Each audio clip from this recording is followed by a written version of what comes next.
Alrighty, folks, welcome to the Besides the Norm podcast. We have a guest, but we also have Monk here. How are you doing, Craig? We do have me. I'm doing very well, thank you very much. We do have you, aye, Yes. aye. It's a great thing to have you here, as always. We also have Mrs. Sullivan. Hello, hiya. So some people may recognise from what at Leaving... Worked at Leavenmouth Academy and at Buckhaven High. The enemy of Kirkland. That's Yes. where I used to be. We were talking a bit before we started about all the gangland Leavenmouth Oh, aye.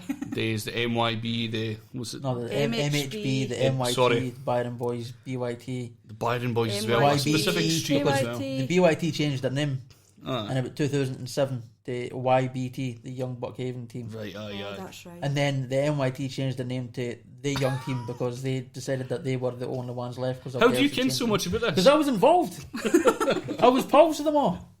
Except the MYT because they were the enemy, So obviously. it's a bit like a James English podcast. We were talking to like ex-gangsters and stuff. Aye, It's but like, I never witnessed a gangland shooting, right?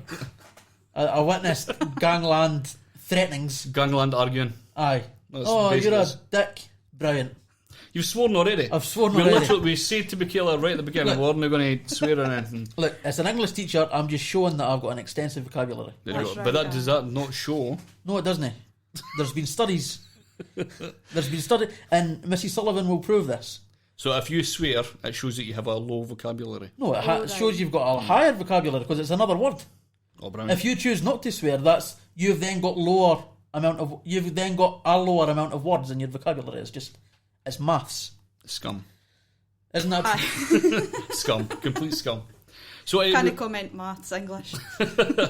so what got you into teaching? Like, Can we start? sorry. Can we start on a really important notice? Again, the fact that you're an English teacher might be brought up quite a lot. Oh, but I right. love that the first question is curriculum freestyle because you spelt curriculum wrong. Have I spelled curriculum wrong?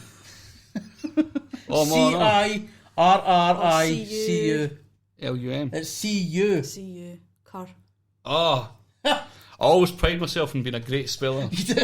And I've stumbled at the first hurdle Can't there. see it, it's fine. No, that's That would be a fail. curriculum. No, You'd have failed your exam. I'm there. sure I argued with you about this as well, about how Very curriculum possibly. spelled. And I was very sure because I'm the speller of the house. But aye. So, Buggered it. can we start off by saying that your mum is a legend? Please, yes, Yes, I totally aye. agree. Aye. Totally agree. She is the nicest woman ever. Mm-hmm. She's also scared to come on the podcast. We've asked her. And we need to so that's make why it happen. she's put me on, right? Aye. So, and we also, we just wanted to say how amazing your mum is. And we feel like Thank you. it should be public knowledge that Anis is the best. Oh, she'll really appreciate it. She'll be absolutely mortified, but Here's how nice she is, and I'm going to out her again. Here's how nice Which she she is. loves. She loves being outed. oh, she does. She personally, like, we done a podcast on Saturday with David with Alexander. David Alexander, who's co-leader of Fife Council, and we made a public Facebook event page for it. And she messaged me to say that she couldn't listen. She apologised because she couldn't come and listen live. We never get that for anybody. And aye. There's a chance that she mistook what it was, Every and she chance. thought it was a physical meeting. But still, the nicest person I've ever met in my life. So Oh, thank you. Definitely. Well, Public- on behalf of my mum, thank you so much. Not an for issue. that. She speaks so highly of you two as well, though. She really does. Oh, Excellent, nice. excellent, Dope. excellent. We've got a pal. We've got, You do, we've got homie you at the do. shed. That's We what do. happens. The We've got the big amazing ass. thing is at the shed, we just assumed the first few days we went, we're like, right, cool, it's going to be older people. We're probably not going to fit in. People aren't going to really talk to us as much. But we fit in amazingly. Our two best pals are Anis and Margaret. Oh, It's Margaret been making the amazing. cakes. Oh. Margaret, She saved her life a few times during the lockdown. absolutely. Did she Right. bring you our cooking and stuff? Yeah, she did. Aye, She brought amazing. What was it? It was a Well, it was custom cake. that she- buttercream and jam cake. Oh. Aye. Because she said she was going to bring you cake, and you were like, oh. And I think you suggested buttercream or whatever. Aye, because I told her up at the shed one day she had the cupcakes, the buttercream cupcakes. Oh, it's amazing. So I had one. And I was like, Margaret, they are the best cakes I've ever had in my life. You're a legend. And she says, oh, thank you very much. And that was it. But then during the lockdown, I think we went up and bought duck eggs or something. Duck And then eggs, she aye, said, yeah, by the way, I'm dropping off cake for you in the morning. Oh, Oh, that's lovely. You didn't need to do that. That's she's like, no, keeps me busy and all that. So multiple times we've tried to pay her or tried to give her food because it's meant to be us giving her food. It's not meant to be her giving. But she refuses, and she got really angry with me. She got angry because I said I was going to get her a present, and she says, if you get me a present, I'll be really upset with you. And so I didn't want to upset Margaret. But do you know how that I think just we're going to shows do it how anyway. great... Aye. She might be listening. Well, Kim, I just thought a wee idea there. Anna's willing to come on her cell, but if we Annis and were Margaret. to convince Margaret and Annis, What a duo that would be great. Aye. I'll work on them for you. Excellent, I'll tell them excellent. it's a professional setup, Mum. It's all right. And they're awfully nice to you. They're awfully nice. They love you. They didn't offer you a drink though. No. Oh, I'm sorry. All right. I didn't Aye. join in. I You're forgot fine. about that. We're too busy chatting when she came in. I forgot. I'm Jesus. all right. I am fine. All Right, right. that's fine. So now that we've got the pleasantries out the way, Aye. now the grilling starts. I'm worried about this. Right. So We'll go to the first. well, let me ask. Alright. When you were at school, did you decide at school you were going to be a teacher, or like what? How did that come up? Sort of. I think going back to my mum, because like my mum, I love my mum. She used to work in a really small school, so I was always sort of up and around at the primaries. But I decided that I was like, I'm not sure primaries for me. Right. But I've always enjoyed modern studies and always enjoyed English. So when I ended up going to uni, kept that going, and then I thought, actually, if I love this subject so much, and you didn't really get a chance to work with just English or just modern studies. I thought, what could I do teaching? And I'd always sort of been around schools and volunteering, helping out in schools and stuff, and I thought, this is for me. And it's a bit worrying and daunting because I went back and I was only 21, 22, so I'd only been just you're proper been young with. when you started. I then. was really Right. young. Jeez. I'm a November birthday, so I'm a younger one anyway. Right. But so I was a bit, even like 4 or 5 years into teaching, parents' nights would come and you would always get the parents sort of asking, and how long have you been here? Because they were just wondering, why is this 12-year-old sitting in front of me telling me about my kid? So were you at Buckhind High School then? I And then you was. went to teach. Aye. So you have some of the teachers remembering you for like when you were a student and stuff. And do you know what? That was really, really nice. Aye. I felt that it was kind of like coming home again. Aye. And everybody was so supportive and helpful. And it was weird. I had teachers like Mr. McNeil, who was like my English teacher in 6th year, and he'd be like, call me Malcolm. And I'm like, I can't, Mr. McNeil, you're Mr. McNeil. It's weird. So it's wee things like that. So you know how we feel, considering you're a teacher. We only know you as a teacher. Oh, that's true. I didn't think about myself in the same way as that. I just think, I'm Michaela, and that teaching's just something that I do, and I like to think that I'm not putting on any. So that's how airs and Mr. McNeil felt. He was. Do you know what? You've actually thrown me because I've never thought about it. No wonder he would be getting annoyed at me. Call me Malcolm, yeah. Aye. So it's a mad thing. So what is like? Did you go to college and that? I'm guessing it was like. Is there like a for teaching English college course or something like that? That's what I was curious about. There's so many different ways to do it, which is great. Like just because you didn't get into one way, there's no. It's like that's no other doors closed. You can do it so many different ways. I did it. I went school, then I went to Dundee Uni, and I did English and Politics as my joint degree. Okay. Then I went to Jordan Hill in Glasgow and did a year's postgrad teacher training. Okay. So in that teacher training year, you're kind of taught about theories and how to help people learn, and just getting advice on how to create things and make things so that everybody's the same. So even though you've got a class of 30 in front of you, it doesn't mean to say they're all at the same level. So you want to learn, the big word is differentiation. Like how do you fix it so that you're challenging everybody? Jesus. I want to. Give me a pen and paper first. But it's so you're sort of learning that. You get 3 placements. So I was at 2 Fife schools and 1 in Dundee. So it was quite interesting to see how different schools work. And then you get your probation year, which is like a year that's guaranteed to you. And I did that at Buckhaven, and then I got kept on. So That's I was awesome. there from 2005 till it shut in 2016. Right. So. What confuses me about English is I can't comprehend what you would learn at university, is there theory behind it on how English works that you get taught, or is it? Or is it like specific to like teaching to other people? It's it's a weird one for us to think about, really. That, do you know, I can still remember my very first English lecture at Dundee Uni, and we were sitting in this big massive lecture theatre, there may be about 250 people in it, and they had this person standing at the front and saying, right, we're only going to tell you this once because you should know this, and they started talking about like full stops, capital letters, and I was like, aye, tick, that's fine. And then it was, right, you've got these clauses, you've got this phrase, you've got this, you're splitting the infinitive, you're doing this, and I was bamboozled by it all, because I'd even gone through like all the years of school, and I was thinking, oh wait, I've been taught that, but I didn't know the name for it, like the official name for it and stuff. Right. So I suppose you're learning that, but a lot of it was more just exposing you to literature and different stuff, so not just like Shakespeare but other stuff as well. I think you said because it was English and politics you weren't doing a specific course towards teaching English sort of thing. You were just learning English, a sort of higher version of what you'd be doing at high school sort of thing. Is a much higher pretty much, except you're on a book a week, so aye. It's pretty intense. But there's other ways, like Stirling Uni for example, they do like, it's like a joint thing, so you could do English teaching or maths teaching. Well, you would. Why not? Controversy in the teachers. No. Do you know what?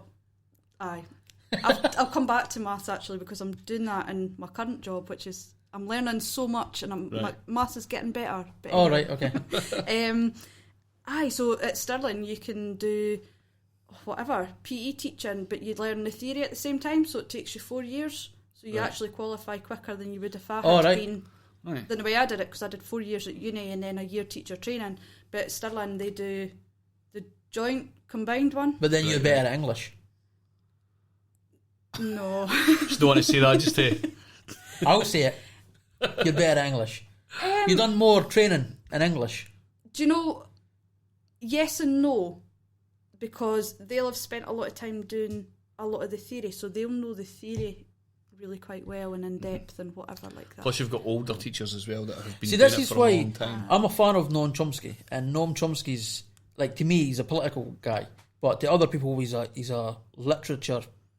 I don't know the term. Remember when I said at the beginning, all the stuff we have might look great, but we are stupid. No, I wouldn't say that. Is it coming across at any point? With that? I don't know what his job is. He's a person that does literature for a living. He's not a political writer. He's a literature person. An author? No, he's not an author. He teaches literature. I don't know what that means. I've got no idea what that means. Just leave it at that. But that's the kind of stuff that confuses me, because literature is books. He teaches books. Like he teaches the sort of inner workings of like how writing works and sort of like hidden stories and all that kind of thing. Like analysis and... like analysis of stories and stuff like that and all that kind of... Are we coming across... Does this make any sense? No, it does make sense. It does, right. It's just... good. other subjects, I get it. Like if you teach IT, there's computer science, there's hardware, there's all these different things. If you teach maths, there's different concepts in maths. But in English, it's just... To me, English is reading, writing, and punctuation. That's right. But I don't know how you get further than that. But it takes 4 years, so there must be something. Do you know? I think there is more to it, because you're starting looking at literature and you're sort of saying, well, what was happening while that was being written, and was it controversial at the time? Was it no? So it's giving you. Going back to what you were saying actually about. You get the like computing and maths and stuff. They're quite concrete. Someday when I was doing my training, one of my tutors had actually said to me, my modern studies tutor at Jordan Hill had said, but surely English shouldn't really be a subject, because everybody else is teaching you how to read, how to write, how to talk, how to listen. So why is it that English is called English and not literature? Why is it? And I have to say, I found that quite hard to argue. And I was like, well, actually, the more you read, the more ideas you get, the more exposed you are. Like, it forms all your opinions. Like, it doesn't have to just be books. It could be newspapers. It could be something you're reading on the internet. So especially things, especially with subjects like history and stuff like that, you're reading, like, in that you're sense. You're reading loads. And you're having to, like, again, read between the lines in certain things and... where's the bias, where's this, where's that? Like, right, okay, so there's an argument among... So I used to be a huge conspiracy theorist, and the way conspiracy theorists used to act when I left school was that schools don't teach you how to think, they teach you what to think. But then you could argue that English would be the teaching you how to think. Because you're learning context, you're learning internal bias, you're reading... I would say that, because... But then, again, with my modern studies hat on, we're teaching you how to look for bias and things. And although I was teaching modern studies with Donald Trump and looking at his fake news and things, like, that's really quite interesting. Because what is it about the way that he interprets it doesn't necessarily mean he's wrong, but how does it somebody else interprets it that means he is wrong and whatever. Like, it's that's what's interesting. And he'll maybe look at his... with something and say, well, actually they're focusing on the good stuff and that, everybody else is looking at the negatives.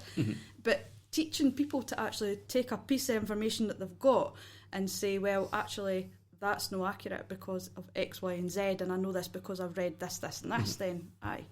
I wish I had known this when I was at school, because I stayed on in 5th year and I was put into a class that was basically the same as I'd done in 4th year.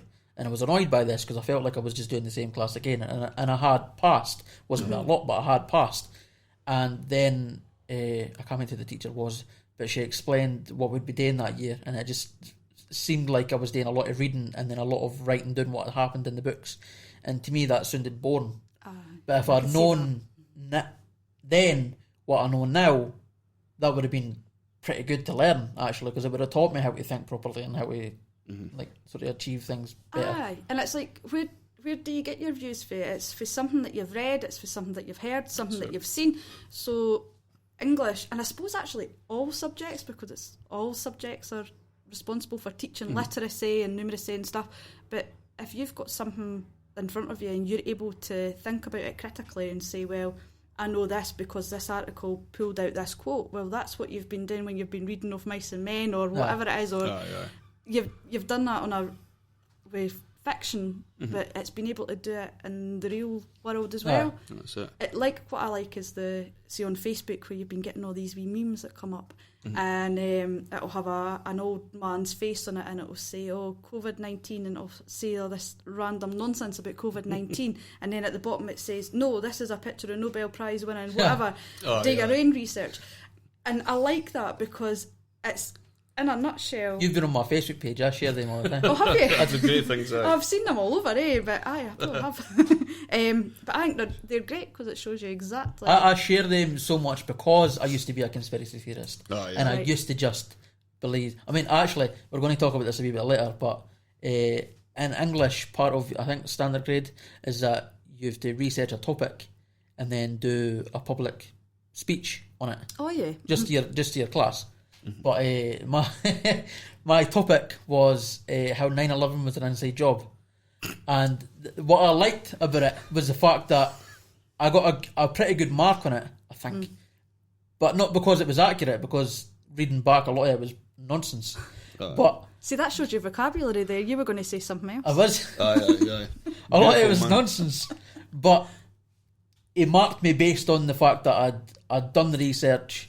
Not very well, but I'd done the research, I'd got the words in order, I'd said what I needed to say, I didn't reuse a bunch of words in the same sentence, that sort of stuff, and that was what got me. And I mean, really, I don't know what was wrong with my class, but there was a lot of heavy subjects in that. There was everything from death penalty to abortion to corporal punishment to 9/11 conspiracy theories. That was a really deep... Is that something that happens in every class? Oh, yeah. You get the usual ones that come up. That sometimes we'll sort of say to a class, right, do you know what, let's stay away for this year because you can't read 30 essays on the same thing. Whereas it's like, I get you're interested in that, but what about taking the subject but looking at it from a different angle? So it's funny how through the years things are really quite important. Like a big one from about 4 or 5 years ago was footballers being overpaid.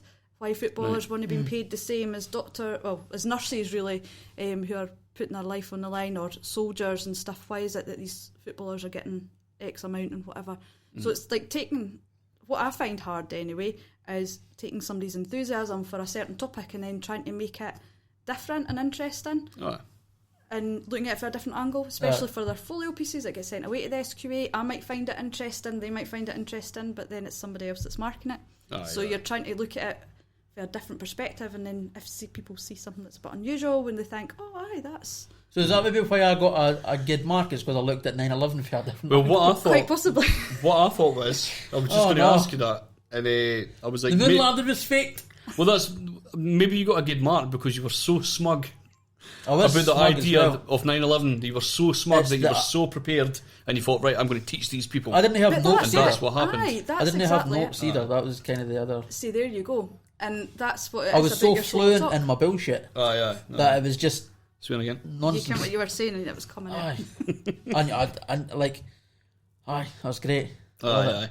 I could do that entire speech right now. I'm not gonna. No. But I never could do. do that entire speech right now. I know all the names. I know about the Bin Laden family. I know about the dates, and it's great. Amazing stuff. I should have got an A for that. But it's your confidence though. Like a lot of it is, it's when you're like 13, 14. I remember doing solo talks when I was like at 13 or 14 and thinking, I can't stand in front of my class, and I was shaking and I was nervous, and now I didn't even think about it, and I go and stand in front of 30 kids, and I was weird. lucky. We It's were funny. taken into a smaller room at the side, Oh, I never got that. and I so there never was got like 5 or 6 of us at the time. I had If I had to, because I hate so my class Will you continue on? was split physically and emotionally.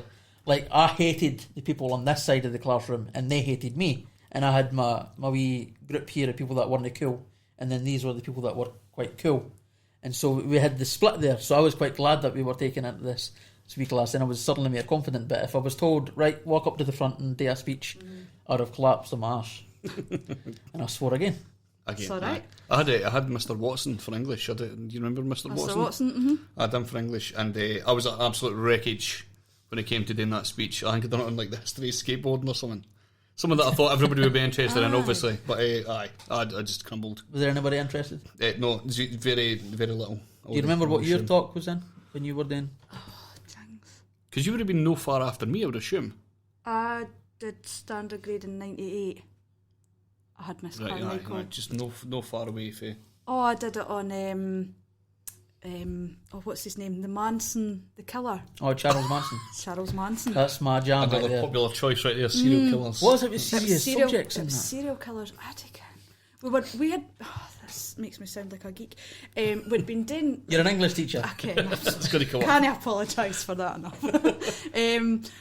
We'd been studying Macbeth, and we watched a film on Macbeth. And it was by Roman Polanski, and it was Roman Polanski's wife that was killed by Charles Manson. The group. Aye, with the group. So I thought, I'll link the two of them together and whatever. So that's why I chose him. But I'm sure, I can't even remember if the teacher gave us that topic. I can't remember. But I did it on Charles Manson. And I can imagine that next next year's public speaking will be a lot of COVID. There will be loads. Aye. There will be. Should we get onto a next subject based on the curriculum? Because we're obviously talking about this is a curriculum thing. This is a thing that get asked to do regularly. How much of the curriculum are you asked to sort of put forward, and how much are you allowed to kind of freestyle with it? Like you're allowed to do your own thing? Because you mentioned Of Mice and Men. Mm-hmm. That was a book that I learned when I was at school. Did you do the same book? I was off a lot. See, well, Right. I remember War of the Buttons. It seems the to, buttons. The film. the same. It seems to be a regular thing, like Of Mice and Men and War of the Buttons. Even Americans speak about Of Mice and Men. Yeah. Like in their like high school days and stuff. What is Of Mice and Men? The book. I remember a book where a boy killed his dad with a tree. He was cutting a tree down and it fell the wrong way. I'm guessing that's not of Mice and Men, but that was a tree. That was a tree we had to read. Of Mice and Men. That was a book we had to read. I'm trying to think what that Made book of that trees. is. Well, I'll talk about that because I was trying to remember that. Of Mice and I'll Men. never get that. Of Mice and Men was about two guys. I think it was like in like the deep south, basically. In America. One of them had depression. One of them had like mental issues. So it's a happy story. It's no at all. No. It's a crazy story. I was actually like surprised when the teacher was like saying some of the stuff, like, but it's an really eye-opening thing when you listen to it, because there's like a guy sort of gets attacked, like the people at the ranch or something are going to murder this guy who's accused of like murdering a woman, but he done it by mistake. He just got too sort of heavy. He's a gentle giant sort of thing, Lenny. Guy, and he managed to this sounds a snap little the bit neck. like the Green Mile, the guy with the Green Mile. Basically the Sort kind of of idea. like that, aye. Good idea, Aye. Aye. But that was... See, I am cultured. You are. I just didn't read that specific book. So I learned about a woman who killed her husband with a ham shank. That's And then- Lamb Well, to the Ham Shank, Slaughter. That's Roald Dahl. That's a short story. Lamb That is to a the short story, Slaughter. that's why I read it. Yes. Is this like she killed him with a ham shank and then fed it to the police? The police Yeah. say Mum thought that was a real story. it was a real story. Was it? Is it? Probably. I made it up. They can. Mum told me It about was it. convincing though. Aye. Mum told me about it and she said that was in the paper. Oh, yeah, she was a liar. It could be. He must have got his idea from somewhere. Aye. But yeah. Right, I can imagine it. I know there was a serial killer. Apparently, I get. Serial killers. To be again. fair, I just went into this assuming it was a true story, and I knew that I'm starting to say it. I don't know if it's true. Go for it. There was a guy. I think it was their English teacher. I can't remember his name. He used to eat chalk because people used to go, "Ooh, it's chalk," and he used to go, "Look, it's fine." Yeah. There's a few folk done No, that. But, can't I think. English teacher. Anyway. I don't think he was known He's for got it eating in for chalk. English teachers, eh? Oh no, I used to. Mrs. Fowler was brilliant. We had Mr. Watson was good. I don't mind having him. Mr. Watson glasses. Nah. mind. Spiky hair and stuff, I think. No, I can't remember I that. could barely remember, to be fair. What was I saying?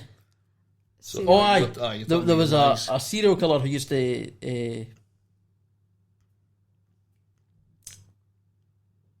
get picked up by cars. Hitchhike. He used to the hitchhike. hitchhiker.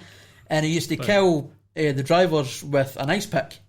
He used to put it up their nose and pierce their brain, and then it would melt, and so there was no evidence. Now that I'm saying that, it sounds like it isn't a true story either. But it came across true. There's a short story called The Hitchhiker. That might be that. Right. It might have just been a day where the teacher was like, "Oh, it's a half day. We'll just read a bunch of We'll short just stories." read a bunch of short stories. Why not? I suppose, getting back to your original question, we can do whatever we want, really, within reason. A lot of it depends on what we've actually got in school, like what have we got 30 copies of or whatever, and then you've sort of got to look at your class and think, well, what are they going to be interested in? Because just because one year's been interested in something, then the next year might not be. And then stuff that you enjoy as well. So one of my favourite books, I made the mistake of trying to teach one of my favourite books, which was Sunset Song. And I did that at higher and I loved it, so I was like, oh, I'll do that, and the class hated it and I really regretted it, and I've not taught it since. Oh, Yeah, it's like, oh, that's sad. I can, but Was it because they just weren't interested, or did you teach it to a too low a class and they just weren't getting it? Or no, I just think it was one of the Marmite books. Like, you Right. either love it or you hate it. Even when we were at school, when we were doing it, a lot of my friends hated it. I loved it. I thought it was great. I read it loads of times and read the other books in the series and stuff. I loved it. So I naively thought, oh, right, I love this book. They'll love it too. No. Don't get me wrong, I think some of them did like it and whatever, but and I thought, oh, but it fits so well for the exam questions. You could do this, you can do that, you could look at it this way. But if it doesn't capture them, then it's like, oh, okay. Let's I guess try that's why again. War of the Buttons was so popular, because it was a really good. It is actually really good. Aye, it is. Can't remember anything about that film. I need to watch that again.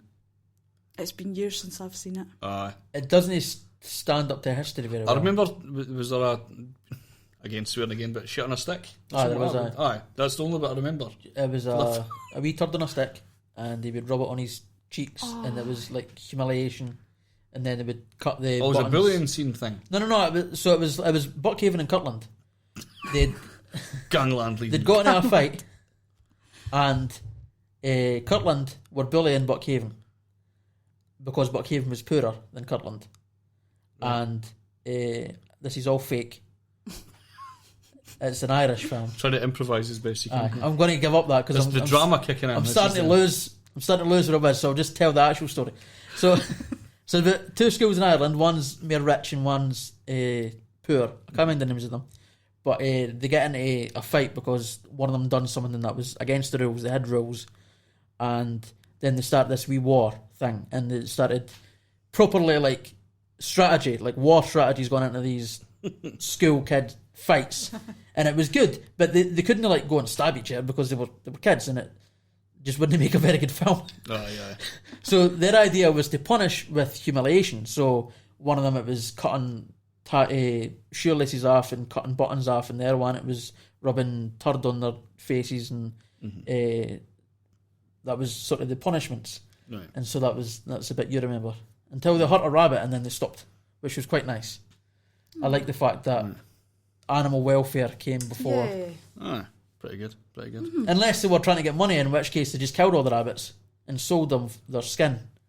So there was a bit of hypocrisy in it. But again, it's like a 60s film.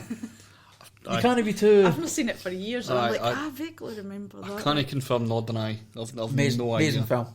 I watched it twice. Well, just talking about films there, might as well go to the next question. How many times did you substitute teaching for putting a film on? You're allowed to lie.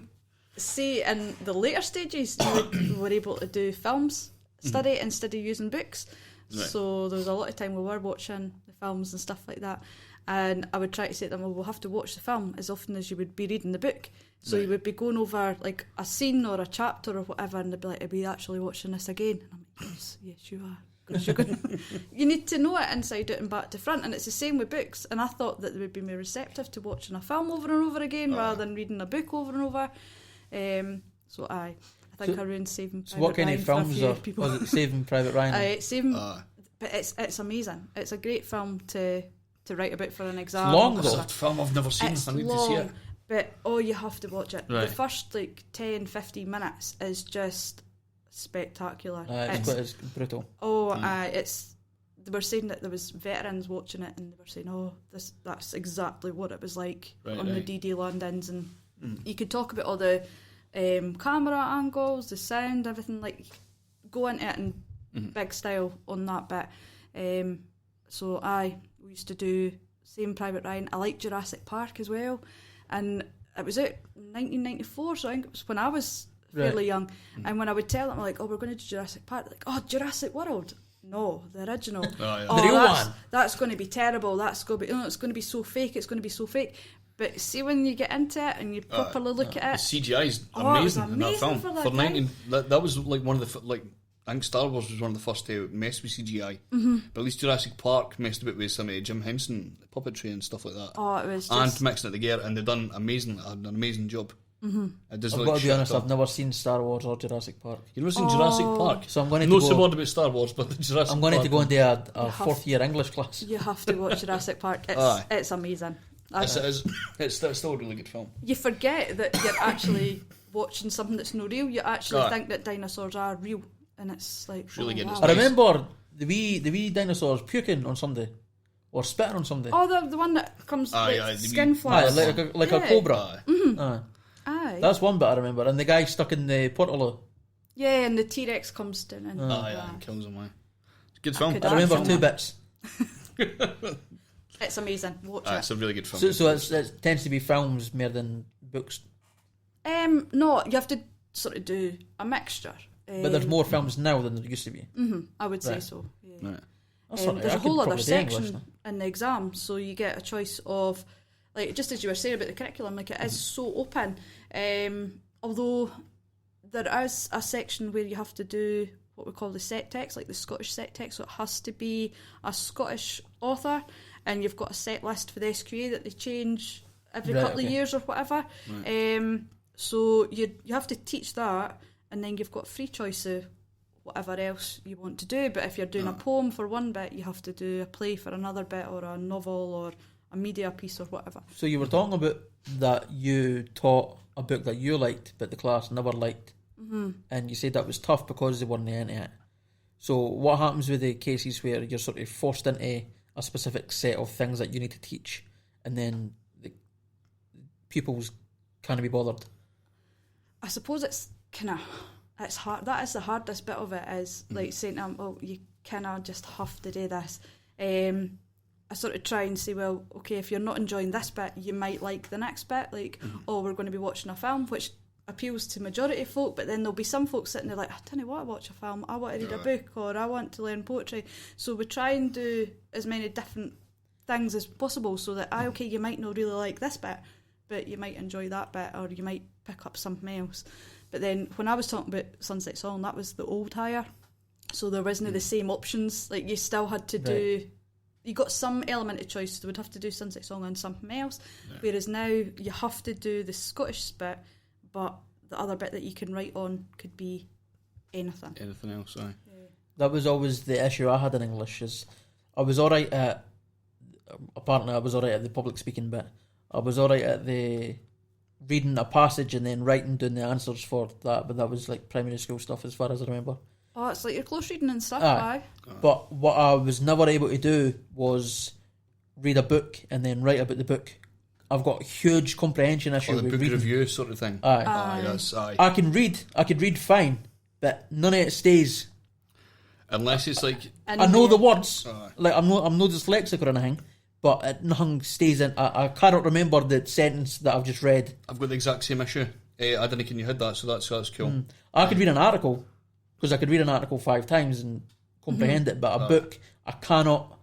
And David Mitchell's talked about this as well. When he was doing history at university, he had to read a passage 6 or 7 times before it went in, and it just made reading books for him. I see he sometimes has to go like back a page and stuff, like once he's put his bookmark down, the next day he has to go back a page just to sort of refigure what's happening. I'm like that as well. I just if you get a particularly lengthy book, I've tried it many times, and it's just I just can't comprehend what's happening a lot of the time. It just doesn't stick in your head. But it's always annoyed me. So how do you deal with that? I'd imagine you've had pupils that suffer with that sort of thing. And it's... Do they admit it, or do they just sort of hide away for the fact? Again, though, when they're reading, are they not reading out loud as well? They're like, rather than reading that doesn't help me, though. They didn't have to. I mean, I would take... I sort of... When I was trying to think what I used to do... if we were reading a book around the class or whatever, I would say it would be like a minimum of a sentence, or a minimum of 2 sentences and a maximum of 2 paragraphs. So you could choose what you wanted to do. And if I thought, actually, you're actually only reading 1 sentence and you're capable of reading more, I'd be like, no, keep going. Right. But then it also gave the ones that are not really confident at reading, they were still having their chance to try it, because practice makes perfect, really. So they were practising it without feeling really quite, I'm holding everybody up and whatever. But I suppose just having to break it down into wee bits, and that's what I was saying, like, you have to, we didn't always have time in class to sort of say, right, you need to reread this, and then because sometimes rereading it, that would be your 45 minutes, 50 minutes gone. So that's where a lot of the homework would, like, or you maybe wouldn't have specific homework, but you'd be like, well, you need to learn this bit because we're going to talk about this bit. And that's why when we're watching the film, it's like, no, we're going to watch this bit again because you need to kind of inside out. So I suppose for that, you would just be breaking it down into wee bits and say, right, we're going to read these 2 pages, so take your time and go through it. But it's hard. Everybody's different. I'm the same, like if I'm reading something that I didn't find interesting, or I didn't understand, or I didn't get it, I'm having to reread it and reread it and reread it. That's kind of the weird thing about me, because I was really bad at maths, and I consider myself alright at English. Like I was good at the creative writing and stuff like that. But if I read a scientific journal, a study on something that I'm interested in, at least, I could pick that up quite easily. But it's just literature. I just can't. I cannot comprehend anything in it, and it's because a kind of whole story, and you've got like the character building in certain stories as well. You have to kind of take that into consideration. There's so much going on at one point. Whereas if you watch a film, it's all kind of made clear to you, like really quickly. It's there. You can see it, and because like the visualizations are there, whereas they're read to you in the book. The visualizations that should be happening in the background and stuff.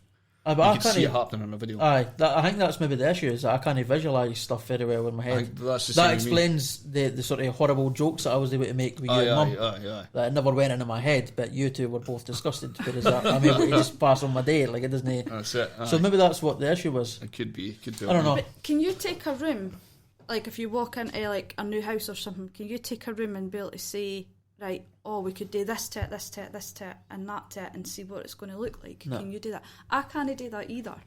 But if I was reading something like Harry Potter, I can visualise it for the story.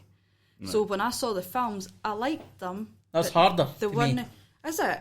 Aye. See, I found that quite when I was reading. If I'm reading a book, I create quite a visual picture in my head. It's almost like my own wee film that's going on, and I've made my own wee characters and whatever, and I'm reading it and I'm following it through. So when I saw Harry Potter on the stage on the film, I was like, it's wrong. Isn't it right? This That's- bit's missing. That bit's. I didn't visualise that happening, but. Well, That's what happens to me, and that's I think what you everybody didn't get. learns different. Like, that's how it works for me. But I get how well described was it? Was it like literal descriptions of? It honestly doesn't even need to be that particular, because I get the same thing. It doesn't even need to be that particularly well described. If they explain someone's happening in the background, and you're like, all right, cool. So you assume that background because you'll ken roughly where they are. So you assume, oh, it's this big shed and stuff like that, and there's loads of grass in the background and stuff. So you've got that visualization happening. No, I think you're But both you're just psychic. making up your own things. I think you're psychic. I think that's what's wrong here. 'Cause that, Oh, none right. of that makes any So you sense. just to didn't me have at a all. visual mind. I've Like, got no Maybe idea what no. they're talking about. No. that's it. Well, fair. Maybe that's why Ian thinks I'm autistic, Could well be. because he has that sort of issue. Aye, Oh well. there you go. So that's that. School trips. Did you go on many school trips? And Did what you have was much to it? do with that? In the English thing? Not necessarily for English. I got onto the battlefields tour just by accident because one of the teachers was off sick, and it was like, we need somebody that can go at short notice, and I was like, aye, I'll go. What is the battlefields tour? Oh, it was the history department that went with that, and so they went on a bus for Buckhaven all the way down to Dover, cross on the ferry into France, and you go to the trenches, and All right, it was amazing. Oh, I'm gutted I That'd never be got to cool, go on that. That was the only Amazing. part of. I was called a gimp once because I liked history, which is one of the only subjects that I genuinely liked. Like, I was able to get through the other subjects, but history was one I liked, and I never got to go on that trip, and I was well gutted. Oh, honestly, it was amazing. We went because I'd been that once. I got to go again because I sort of knew what was happening and stuff. And there was, I think it was 2 or 3 times we've been to the World War One battlefields, and then we went once to the Normandy beaches. Oh, honestly, That's going to be freaky though. Just knowing thousands of people died. It's like going to Auschwitz. it is. Aye. There again, you've been to Auschwitz, I've haven't been you? to Auschwitz. Aye. Aye, That's creepy. it's weird. There's a certain feeling, and Oh. then one of the bits that were on one year we were there, they were saying, "Oh, they're going to be building a theme park, and it's going to be just over at the other side of the road." And it was this Menin Road, like one of the big famous roads that they marched to go into Ypres. And we were like, "Oh, that's ridiculous! Why would they build a theme park somewhere like this?" And then the guy who was leading the tour was like, "Well, was that not what they fought for? They fought for you to live and do this, that, and next thing, and be able to whatever." Like, it's not taking away the history. It's like that's all still there. I mean, they've got loads. Like, they're still digging up bombs and stuff. The farmers, like when they're ploughing their fields, they're still digging up World War One like shells That's and stuff. terrifying. Like, there's always the chance that there's going to be an unexploded. Is that a word? Unexploded. No, I'm awfully Inactive. conscious about the words that I'm using. Oh, no, didn't be. An active bomb or something. An active bomb. Aye, there's always that. We were speaking to a physicist who his job is to create a bomb thing, like a bomb finder. It sniffs out the. It does something with lasers. All right. It picks up vapors, basically, for the bombs. Oh, right. And it's like a wee robot thing. And it's he even That is cool. got to the point where he was talking about they had to add metal to it to get it to weigh something that people would think that it was a nice thing. Aye, Like they had to add weight to it. Folk didn't want to buy it if it feels like it's too light because then they think it's cheap. Oh, So right. he was like, so I have to just add random metal that's So he's like, no use. I went to all this bother of like fixing lasers to it and like all this like quite deep physical science. And he's like, you have to add stupid bits of metal to this just because people think it's a bit too light. heavy. Ridiculous. You think people are smart, and these are people that are looking for bombs. So you'd hope they'd be a bit more mature. But he's like, I'm a scientist. I've been doing this for years. I'm a massive nerd. I've just done all this work, and they're like, nah, mate, it feels too light. Still don't find any bombs. It's too easy to pick up, mate. Okay. It's mad. Fuck or daft. So that's I do want to go to these places, but just the thought of walking there where somebody's been shot in the face with a sniper rifle kind of. There again, if you think about it, it's very possible there was guys killing each other there back in the day. Dinosaurs, mate. Aye. Dinosaurs were everywhere. Aye. Well, I don't know if they're exactly everywhere, but aye. It is We need to weird. get a history teacher. Imagine a dinosaur at the shed. The same area. There's loads of them. Aye. You velociraptor bolting about. That was an ageist joke I just made there. There's no telling anywhere. That was aye. No, we'll bypass that one. I'm going to get loads of slaps when I go back. So you wrote this one down. I'll let you say it. Should I be worried with that laugh? Should be right. You're an English teacher, Uh-huh. and part of English is Punctuation. teaching people how to spell. Uh-huh. And then you're on the internet, and surely you see a lot of bad spelling. Oh no, didn't I? Yes. Do you correct it? Or do you feel like you're like You I'll leave it. can but- the phrase that's written in here. Right. I'm not going to say it, but you know the phrase. So if I see stuff written on the internet, it really annoys me. It Right. really, really, really annoys me. But I sort of silently seethe and judge, and I'm like, oh, like no, don't get me wrong. Everybody can make mistakes. Everybody types. You type something when you miss out an apostrophe and a comma, especially if you're like typing something really quick. And then autocorrect. Right, and autocorrect and right, that, Amount of especially times when I've you're wrote on your duck. phone, right, well, just as well, but then sometimes people put up statuses or tweets and stuff, and I'm like, well, you've had to think about that, and you're posting, you know that that's going out to loads of people. Should you not be checking that you've put that right? And depending on, like, even in like your profession and stuff, and I'm like, oh, you should know that. And it's like you can forgive one or two, and then I do silently judge. I am that person. And don't get me wrong, I've done it as well. I've like when you're making mistakes and whatever. Oh, totally. But I have been out in a pub, in somewhere nearby, and not in Kennoway, but and my friends, if they are watching or listening to this, as one of them will definitely be saying, remember that time you actually dove over the bar with a marker and put an apostrophe in where it should have been. And that's the sort of story we were looking for. That's amazing. I That's have great. actually done that, and I'm like, no, that's not right. Oh. There's some shops that I've gone and I've looked at it and I thought, well, I can't go in there because that's not my name, but if they'd put an apostrophe in, I would be alright to go in there because it's their shop, but at the minute it's only for people with that name, so I can't go in. I didn't have that name. I have made a stand on that. That's sad. Right, I'm going to stop. But no, I do. It's the best. I love it. I have changed things, and I did. My mum saw me a couple of days ago. I was guilty of that. There was an apostrophe where it shouldn't have been, and I took it. Is that more painful to see an apostrophe that shouldn't be there? Was that Anna who wrote someone, or she just caught you? No, my mum's just as bad as me. In fact, when I was growing up, I remember her saying, That's not supposed to be there, and it's like, oh, sorry, mum, sorry. I remember arguing with your mum. No, why? I can't remember what it was, but it was a pronunciation of a word, and she came up and said, "Oh, but you didn't say salt. You didn't say salt. You say salt." And then I came up with another example of when you would say salt, but I can't remember what the word was, but it was that kind of thing, and I can't mind if any of us got anything right. You two arguing in front of it. You do remember that argument? It was before the shed moved into the big building. Right. I do remember that, but I just get lost in watching you two arguing, and it's so hilarious. Because I'm a bit like that. So is it worse if there's an added apostrophe or if they're missing? They hurt me both equally, I think. I think it's worse to see it. Because they had to have actively put it in. Aye. Whereas if you miss it out, then it could be because you're typing too quickly or whatever. Whereas if it's there and it's... They've just missed it out. They've just not even thought about it. They've not thought about it or whatever. It's kind of gone away. But then to add it in, like if you're saying something like, I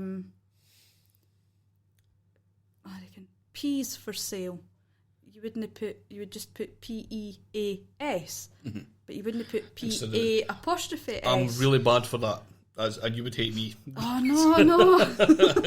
I'm really terrible for that sometimes. I did get a really angry response one day. I can't remember what it was, but I think I must have put an extra apostrophe, and I just wasn't thinking. It was just a passive thing. I'm normally pretty good. I tend to be the one correcting other people, although I've tried to be better now. But somebody responded, and he's a bit of a wide though. He really angrily, like, get rid of that. Oh no, the apostrophe. Oh no, you can't get rid of the apostrophe. It's important. No. I added one. I had added one in, and he was get rid of that possessive apostrophe right now. Right. And he used more words than that. You can name him, surely. Who was it? Neil. Andy. No Neil Hanvey. First Neil I thought. The guy that sent us the oxygen cubes. Amazing. Oh, that's a brilliant eye. This is nothing to do with any, although your mum gave us oxygen cubes as well. That was an amazing day. We were talking so much oxygen cubes. It was during the lockdown. We were trying to make lentil soup, and we could not find, was it ham stock cubes? It was just ham stock cubes we were looking for. They just run out seemingly during, well, no for some people. It was easy to get beef and chicken and all that.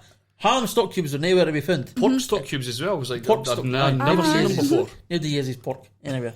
So we could not find ham stock cubes. We'd been to every shop in the world, and we couldn't find any. And then I put on Facebook some sarcastic thing about there's no ham stock cubes in this pandemic or something, right? Some nonsense. And your mum the next day put some through her letterbox. Oh, she didn't even say she'd been. I think she messaged me later. Aye, we just got down the stairs and there was stock cubes there. That's weird. And there was like 12 of them. I was only needing 3. Aye. There was like 12 of them. There was like, Jesus, still got them. Actually, I've not even used them all yet. But that night, a guy, the guy I'm talking about, who aggressively shamed me for adding an apostrophe. He's from England. He stays in London, and he messaged me asking what my address was, and I was like, "That's weird. I've never met you, and you're asking me my address." But I'm curious, so I gave him my address. He didn't tell me what he was sending. I was like, I didn't trust you, but I'm going to do it anyway, just because it's funny. Just the concept of this happening. Don't do this. Don't give people your address. No, don't. That's stupid. Aye. But I am stupid. And about 4 days later, I got ham stock cubes in the mail. That is amazing. From England, he sent me ham stock cubes. So I'm going to send them. That was just a few days after I think Annis had posted 12 through the door. So we've got loads of stock cubes. If you need stock cubes, I've got ham stock cubes. Do you know what? Like, while we're talking about ham stock cubes, do you know how you can get the wee pods and you put them in and they melt and they dissolve and they're like liquidy, squishy stuff. You can't get ham ones of them. Did you know? No, I've looked. See, I've not used them for a while, but again, it's just been the to be stock honest, cubes I've been on. I'm still raging. Stock cubes I use. I'm still raging about the micro noodles incident. That I can't think of anything else. The micro noodles incident. The stop. The pandemic. The pandemic of 2019 or 2018 because I was working at the time. 2018 it would have been So a company makes... I'm just loving that you're going to have to explain this now because you've mentioned it and it's this is nothing to do with anything. It's a total non-story. But there was a company that used to make it was like a pot noodle, but it was wee noodles and they were chicken flavoured, and they also made a curry flavoured, and randomly they were the most popular things you've ever heard with scum people like us, and they just stopped making them for nowhere. No press release to say, Craig, I'm sorry, but we're going to stop selling these. Nothing. They didn't even give us an email. Raging. So I'm never buying anything today. Although they make the stock cubes, do they know? I'm sure. Is it Nor? Nor as well. Raging. Amazing. You should write to them. Right, my name is Karen. I'm raging. There you go. I was going to make a pun with Nor, but I can't think of one. Naked. Give me 5 minutes. Embarrassing stuff that's happened during a class is the next question. You didn't get anything? Oh, I do. I have to. I didn't think before I speak. I say what's in my head. I run through. I'll talk away to myself or whatever, but I'll say things quite innocently, and it could be totally misinterpreted by the entire everybody else. Yeah. Aye. And I'll not even realise I've done it until you see them looking or like sniggering or laughing or whatever, and it's like, well, obviously I didn't mean that. But I would imagine for an English teacher it would be spelling something wrong if they're trying to explain something. Or more when I'm in if I'm doing a cover class or something like that, and it comes to maths or it's like you're trying to remember what you did in maths and you're writing it up on the board or that, and it's like, but 4 and 3, that doesn't make 8. It does. No, it doesn't. Oh yeah. Just arguing with them as well. Yes. Written. Change it. But you should double down and say, I'm the teacher here. I can what's happening. You didn't. No, when it comes to maths, no. Or what if you could do better? You come up and teach the class. I'll sit down. I've done that before. And it can backfire on you quite spectacularly, because folk they rise to the occasion, and it's actually quite great, and it turns into like something really quite funny. Aye, that's it. That'll be thing to remember, sort of in that class, sort of thing. That funny thing that's happened. You said you were going to go back and talk about some of the day with maths. Oh, I am my new job that I'm in. Are you a teacher anymore? No, I am. But I'm okay. more in like learning support. Oh, right, and stuff. okay. So I take wee groups out now, and we do a wee bit extra English and a wee bit extra maths, which worried me to start with, but actually it's amazing how I'm sitting in the classroom with the pupils being taught by the teacher, like I'm in there to help the pupils. Oh, right, stuff. okay, right. Right, so I'm in there supporting them, and then the teacher will be like, right, here's how we do area, and it's like, oh, I can how to do, like I do that length times breadth times height or whatever. Or whatever. Well, that is it. That's what's good about maths, is that is it, actually. But what was I saying? I get lost. I get all confused. So I'm learning now as somebody like in their late 30s, and I'm like, that makes sense to me. Why did I not get that when I was like their age, 11, 12, 13? Why did you've just explained that in a way? But then I'm thinking, well, it's because I've got mere life experience or whatever, and I can see reasonable applications for it, and even I'm finding myself justifying maths to them, and they're like, I'm never going to need to know this. All right. Oh, do you think you're going to be carpeting your house when you're older, or measuring how much wallpaper you're going to be doing? All right. Planning on having a car and working out what your budget's going to be like. How are you going to afford to? What are you wearing now? And I'm like, I find myself talking like a maths teacher. Like, maths is important. You maybe wouldn't necessarily need to find X, but you'll need to work out something else. So when do we need trigonometry though? Algebra. When do we need that? That's a big question usually. Algebra. We'll see. Is that trigonometry? Is algebra trigonometry the same? No, I don't think so. Trigonometry to do with charts and stuff. How big is a triangle? Like Sokotoa and stuff like that, eh? Like, I failed at that. Oh. See, we've not covered that bit yet. Right. So, right, okay. Once you've covered that bit, and you can come back come back and explain it. Oh, their maths podcast. Because that was genuinely the reason that I failed standard grade, because trigonometry was a huge bit, part of standard grade. It was a lot of points. Finding angles, and like we've been finding angles. That's fine. I can cope with finding an angle, work that out, and where my 90 degrees is and stuff. But then it's kind of like you get a level in maths, and that's where you. Well, the problem do you know what I mean? Like, I can do the angles, but the trigonometry stuff's just maybe a step too far. Aye. So I think my issue is that I spent a lot of time in hospital in second year. And so I done the maths in first year, and I never quite got to that point. And then in second year I was off so much in the hospital, and I wasn't really getting maths sent home. And the school in there was only on 4 days a week, and it wasn't very good. And the English teacher, I had to help him. He was dyslexic. He couldn't read very well, which I feel like I don't want to be ableist, but I feel like that's a downside in an English teacher, to not be good at reading. Am I unfair for saying that? Well, they're going to have different strengths, I suppose. Aye, because you've still got your writing, your talking, your listening. Still so much other stuff that you could. Well, maybe I was a dick, right? Oh yeah. But so that was the kind of learning that I got, and I never got trigonometry. I got a wee bit of algebra, and that seemed. I feel like the beginnings of algebra is quite easy, It's just working out maths without having the number there to do it. Exactly. Aye. But trigonometry was never there. And then I got put into a much lower class because I'd missed so much. And then the main teacher in learning support, can't remember her name either. She was annoyed that I'd been put in that class because she thought that I was smarter than that. And so she took me out of that class, and just when I had maths, she was teaching me maths. Alright. And then she got busy, and so I got put in a higher math class, and I was not able to do that at all. Right, aye. And so I got shoved into this class where they were already halfway through doing stuff, and I could not understand That's trigonometry hard. at all. Aye. And then I couldn't grasp it at all. And then I failed. It's hard. Aye. But I feel like I got quite unlucky at that point as well, just with the timing of things. I just so happened to miss that thing. That just happened to be unlucky. But I feel like if I went back now and I was a learning support teacher in a class with somebody else, I reckon I could pick up. And I think it's like different. Everybody teaches something differently as well. Like they've got different styles, and it's like I maybe didn't understand it with this teacher, but I understood it with that teacher, and then that made even more sense.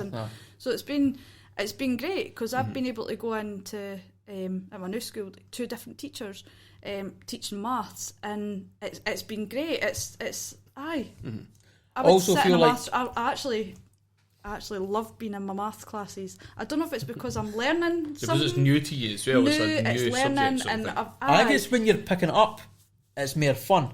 I suppose. Whereas if you're sitting there like, I do not understand this at all, you get anxious, you get worried. Well, I suppose because I think you explained earlier that you've just picked it up sort of thing, and now you're like, well, I could probably teach this quite easily and that's today. what I have to do with my wee group is just say, right, well, remember what you were taught here, and you're doing this. A lot of it it's practice, and like they're like, but we've just done this in maths. Why are we doing this again with you? And I'm like, well, because it's practice. Like we're not doing exact same sums. We're doing different, but it's just getting used to it.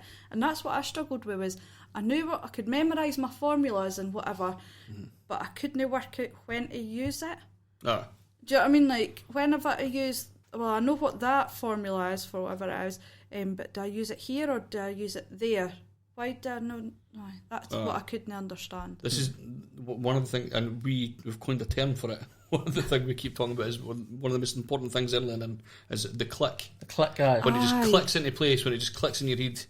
And it must be great seeing that in people, because you just sit there they all jump out and see the one. They all look like a meerkat. Aye, that's brilliant. And it's like, I didn't need this now, and then they sort of disappear for you, and it's like, that's fine. Like, that's how it should be. I remember it happening at once in English. I can't remember. I can never remember what it was. Commas is my click.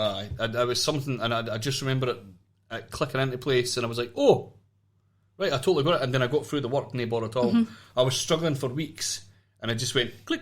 I was like, "That's it." And that's what's hard about English as an exam, because it's a skill. It's so skills based, like how you're writing and stuff. And you could be doing your prelim in November or in February for the final exam in a normal year, obviously not a COVID year, but and you could be like really struggling, but then it doesn't click to you until about March, April, and then you're like, get it now. This is how I have to do it, right? It's just annoying that you can't figure out a way just to say, right, cool, this is how I'm going to get the click into their heads. No, sort of thing. Like, no.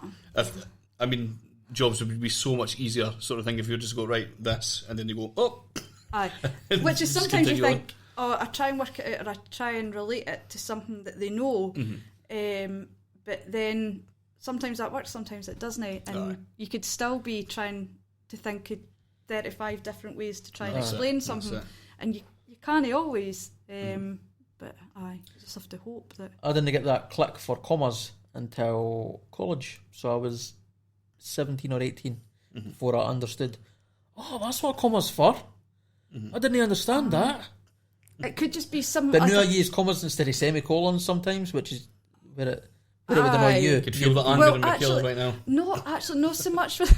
Because I was writing something the other day, and I was like, I am going to put a wee semicolon in there, and I was like, so chuffed with myself. But it's like, you forget. Like, if you were to ask me if you were to give me a passage and tell me to put in semicolons, I reckon I didn't get any of them. I ken it's to follow off a sentence, not as a break. It's to follow off, like a list. But I didn't really understand what that means. Am I thinking of the right one? If you're going to get a click on this podcast, that'll be amazing. So if you could explain what a semicolon is used for. Colon's for lists, is it not? A colon can introduce a list, so you've got the colon would take, if you were say the shopping list. Your shopping list colon, 1 tomato, 5 apples, 3 loaves of bread or whatever. Like you would separate that by commas, but for a semicolon it could be like a list of ideas. Like so, it's you're maybe not just listing a whole like one pair, one whatever, but it could be she said. Blah blah blah blah blah blah semicolon and blah blah blah blah. It's I'm not explaining this very well. It's easy when you've got a passage in front of you, right? Aye. To talk through it. I know. I done a statement for Solidarity the other day for the website, and I sent the statement to see if it was politically accurate, and Jock sent back no changes to the political content that I'd written, but he put in semicolons. Right. So he'd credited my punctuation, and that was it. Aye, because you could have a semicolon if you're wanting a really big, like a pause, like for emphasis and that. Aye, you can have that. There you go. Yes. What a great conversation. Semicolons. What were we talking about? Oh, this is a great question as well. I love this. Sorry, sorry, I completely bypassed the question because I'd added a question into this and it moved up. Oh, aye. The thing that I was talking to you at the beginning about an in-service day. Oh, an in-service day. What is an in-service day? Well, this is a lot of adults, and they'll get a letter to say, "Oh, there's an in-service day," and then usually what happens is they'll say, "Oh, for fuck's sake, they've got their day off. What are the teachers doing? What are the teachers doing? What are they learning for?" I thought, aye. Can I put forward what is stupidly in my head as an in-service day? Aye, please. What I have in my head is a bunch of teachers sitting at a desk with an older teacher standing up. That's just what's in my head. It's like a normal school day, but it's just an older teacher teaching you, and you're like, but a bunch of clicks. Just that's what's in my head for an in-service day. I don't think it's actually like that, but that's what's in my head. You're not far wrong in a sense. That's amazing. Well done, son. Well done. High five. Like we actually high-fived there. You did. It's obviously a day for we get 5 throughout the year, and we do different things on different days. So coming up, we've got 2 in-service days in August. So the first one is going to be, I mean, obviously it differs for school and authority and everything like that, but on the whole, we talk about what happened last year, what the exam results were. No comment past that. What the exam results were, what has gone well, what hasn't gone well, what subjects do we need to focus on? Like, is it English? Do we need to look more at maths and put that further into curriculum, whatever. We've also got our mandatory stuff that we have to do. In the old school at Buckhaven, we had to do asbestos training. We didn't have to do that in the new school. Right. Like just little That's things an upgrade. Tick. And so, like child protection. So everybody has to do that. So you're all. I don't know how it's going to go this year actually, because we can't all be in the assembly hall. But normally, like everybody comes into some assembly hall, like dinner ladies, PSAs, office staff, teachers, everybody. Oh, the dinner ladies are involved. Well, they're in a school, so they have to do. Does that include cleaners and that as well? Aye. No. They have to do the mandatory child protection training. Everybody that works in a school has to do it. So it's like, it could be like a wee presentation, and then they've just changed it recently, where you now have to go on and do an online quiz sort of assessment thing, and you get graded and you have to get X amount, and then you do it again and make sure that you've got it right, because obviously it's so important and stuff. So child protection, fire, all the sort of mandatory stuff that you do there. So you could be in the assembly hall for like an hour and a half, 2 hours with like the rector and deputies and stuff talking to you about this, that and the next thing. Then important stuff that's happening through the year and the calendar, like, we're going to have this trip, that trip, who wants to help out with this, who wants to help out with that. Oh, right, is that when you plan that sort of thing? Well, rough, yes and no, like, it'll be, some of it will already sort of be planned out already, but if you're wanting to help it with it, then you know what's happening and what's going on. Right. Then you sort of go into departments, so then you work on what's going to be your focus for the year. So it could be in some subjects, it might be, we're wanting to increase the number of people that are maybe doing higher or advanced higher, or we've noticed that people are struggling with close reading, so we're wanting to improve their close reading, and we're going to really focus on that, or we're going to look at homework, or it depends, whatever it is. So you've got your whole school plan, and then you've got a department plan, and then you feed into that and you work on that as you're going through. Some in-service days, they're not so common now, but we used to meet up in subjects, so all the English teachers in Fife would get together in one school, maths teachers would be in another, social subjects would be in another, and then you're talking about, particularly when the new exams came out, because we didn't have an awful lot of information or resources and stuff, so it was great for us to share and make up new stuff. So you're trying to tell me that Buckhaven and Kirtland teachers were able to sit in the same room with the fight? Aye. Not one fight? Not one. Not a single fight. I didn't believe you. I think you're lying. There was blood everywhere. No, honestly, no, it wasn't. No, I think a lot of the people were saying that it's combining combining Buckhaven and Kirkland, it's going to be fights all the time and whatever. But really, I didn't believe that was going to happen for a second. I can't see why that would be, because the schools were only a mile apart. The catchment areas were exactly the same. There was parts of Methil that went to Buckhaven, parts of Methil that went to Kirkland. It didn't matter. Even for where I stay, if I was a couple of streets down, I would have been in the Kirkland catchment area rather than the Buckhaven one. A lot of my friends that stayed nearby, some of them went to Kirkland, some went to St Andrews, some went to Buckhaven, some went to Wade or wherever Belbaxter. That was weird to me always. They switched to Wade and stuff. It was aye. A lot of folk from Windigates went to Wade. Did they? Aye. Or St Andrews. The one that was up Belbaxter, that way. a lot of them went to Belbaxter as well. But Belbaxter as well. Aye. So I mean, everybody, we all came from the same area. We're all the same. So that was bizarre to me. I was like, no, there's not going to be an issue between the kids. It's not going to be like that. And you were right, there wasn't. No, I didn't think there was. So why do you think there was? Because there was, it wasn't as bad as some of the kids claimed, but there was fights that happened. I suppose there might have been. I was a thing I never got involved in anyway, but I remember people sort of setting up this idea that they were going to go to Kirkland and like a big group, and they were going to start a fight. And I think it was when we were younger. There was especially when it was my age, there was a lot of rivalry between the two. And it's kind of fun to have a rival school in a way. And I think we're no unique to that. I think Glenrothes and Kirkcaldy and across the whole of Scotland will be exactly the same. There was an old PlayStation 1 game called Rival Schools. So there you go. I went to two quote unquote set up Buckhaven versus Kirtland fights. And so there was a group of Battle of Bannockburn. It was like War of the Buttons, but actually there was more violence in War of the Buttons than there was in these. So there was like 40 of us in one group, and then we'd walk to, I can't remember the street name. It was near the car wash. We'd walk to there at the Soul Bar. Aye, and then about the same group. It's still ages away for Kirtland as well. No, but they'd walk up as well. Oh God, right. We'd agree to meet halfway there, so none of us were tired.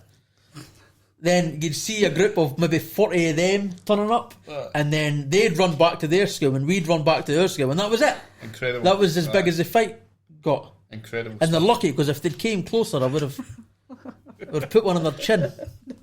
But that's bloody Kirtland. As a teacher, you're about to just be laughing, sort of thing, like when they do talk about that, because I mind people talking about that like during classes, and the teachers would sort of hear it. They'd be like, right, cool. Right. We'll move on for there, but pretty much, that's how it was like, alright, okay, right. Whatever, lads. What a laugh. It was great. Rivalry's been going on for years and years, and okay, right. It's mad. I'm kind of glad they put them together. That would have been a hell of a police issue, 80 kids just meeting up in the middle of Toll Bar. Aye, Jesus, that would have been because weapons and stuff as well. People there was weapons. I was handed once. Somebody had a ruler. No, I was handed a thing that scrapes things that engraves metal. It's like a wee chisel thing. Another bit of right. I metal. was handed a chisel once. Oh, Jesus. I'm glad I didn't know about that. Aye. Jesus, man. Anyway, Rough. Nothing happened.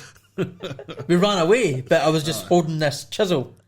If a fight had happened, there's no way in hell that I was ever going to use it. But somebody was like, "Here, take that."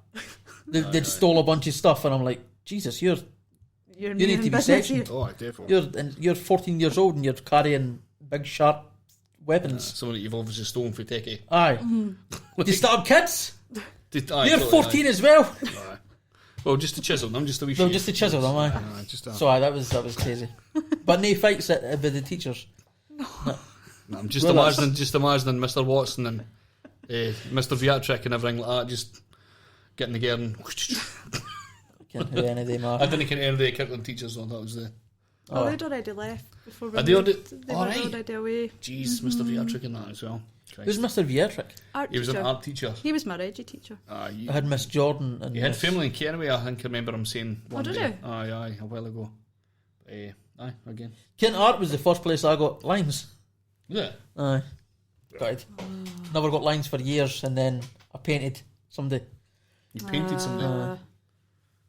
Like actual physically, not on paper. You've been, No, I You didn't painted. draw a portrait of them, sort of. He painted my face, and so I got him back when he wasn't expecting it. And I got caught, and he didn't get caught, Typical, obviously. eh? Aye. So I got lines. Brilliant. And it was all downhill for there. That's it. You know, I'm homeless. One set of lines. So that happens, you get one set of lines and your That's life's ruined. Aye, amazing. Did we get into like public speaking? Oh, we did, We did speak. Oh, we did. That was the first thing. Just I want to talk about the fact that it's a And, conspiracy theorist. Half days and last days of school. Aye, totally, aye. There's still quite a few questions, Ash. oh, is there it? is. I hope you've got time. Ah, it's fine. Right, dope. So half days and stuff like that, sort of last days of school. Aye. Do you expect a lot of people chilling up, or I've never been to a last day of school. Have you Ever. know? Nah. actually that was? I reckon if I spoke about this on the podcast, I don't care. I'm not skipping him here. I bought drugs once at school. On the last. If you tell your story, if you're happy to tell, I've got a story as Oh, well. I didn't care. Mum caught me. It was all fine. I never got arrested or And I'm anything. just going to say nothing. You weren't my teacher. It's fine. That's all right. I bought drugs at school and it was the last day. Mm-hmm. And thankfully, the teacher, who I'm not going to name just in case, he did smell it and just said, I can't be bothered, it's the last day, just go and smoke some weed. And we were watching Blackadder and it was fine and I never got caught. But it was quite blatant. I don't know how he'd never smelled it. Blackadder would have been funny stoned though. I If you think about it. never actually Funny, smoked isn't any it? of the drugs. I was gutted. Somebody else got You them. smoked them. I smoked them. Mum took them off you because Aye. she found them and I got them. Which That was annoying. It's a fantastic night I had that night. It was great. She was quite accepting about it though. Oh yeah. She was like, why are they in your drawer? I was like, oh, I'm keeping them for somebody else. Well, Steve, no, yeah, good night. I'm sorry about that. You'll by give the me way. a tenner. I've apologised for that a bunch of times. Sorry about that. Aye, so my particular, we're talking about drugs at school. Mm-hmm. My particular experience with this is like I knew a bunch of people that like smoked weed and stuff like that, as you can tell, obviously. But there was one time I decided there was like mushrooms and everything on the ground and stuff like that, and I thought, no. aye, exactly. See where this is going. Aye, and I never actually got high. I just thought I was for a wee while, and aye. But that's the end of the story. Nothing particularly mental happened. I just thought I was worried in case someone did go extremely wrong, and I was in my maths class as well, so that would have been mental. If that You happened. know what was problematic actually? I never thought about how bad this was until like now. I got drunk at school once. Did you? Aye. I was like 15. By the way, never do any of this. If you're No. I know, never I do did. any Oh, of this. obviously never. But I got really paranoid. It's like I'd been smoking weed. I got really paranoid that I was going to get caught. And then what happens if you get caught drunk at school? Did they send you in? They can't just put you on a bus. No, we would have to get somebody to come for you. Police? Aye. Because we'd be responsible. We're like, that's the thing with teachers is when we've got you from like 8:45 until 3:30, we're responsible for you. So we're like, I can't remember what the Latin is. It's like local parentis or something like that. Right. Like we're in charge of you.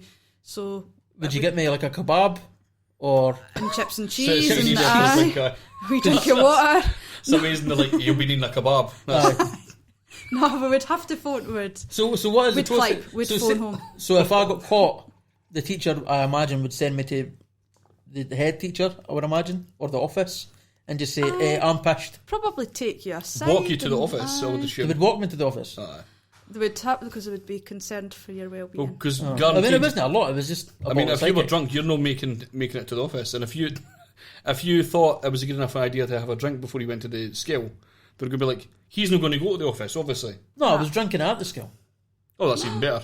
It Obviously was like, again, it was 8:30 in the not. morning. What were you drinking? What did you have? Drink at 8:30? It was it was Anyway. sidekick. Sidekick. It was to be a rebel. It was. Is it because you were drinking the night before and you thought, I better get a hair of the dog or something like that? It was because Gary was drinking the night before, and he left sidekick in my house. So you just thought, I'll take And I it to the thought- scale.